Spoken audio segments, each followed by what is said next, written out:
Hi, I'm Matt Bissonette, and this is the Extraordinary Everyday Leadership Podcast. Employee development is part of the role of being a leader. It's our job to make sure that employees are continuing to grow after we hire them. We want them to be the very best employees they can possibly be. The other day, I was in a conversation with an employee, and we were talking about attending a local conference.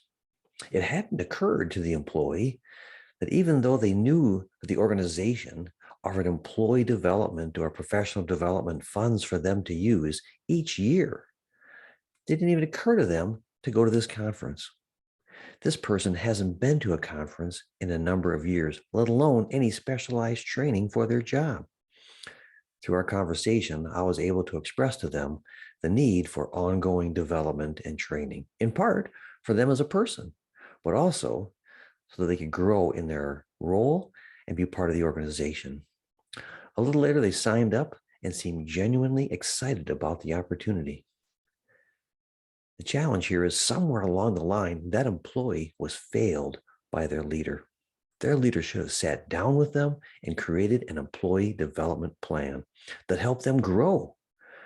I'm going to give you a quick 5-step process that you can use with any employee to get them growing.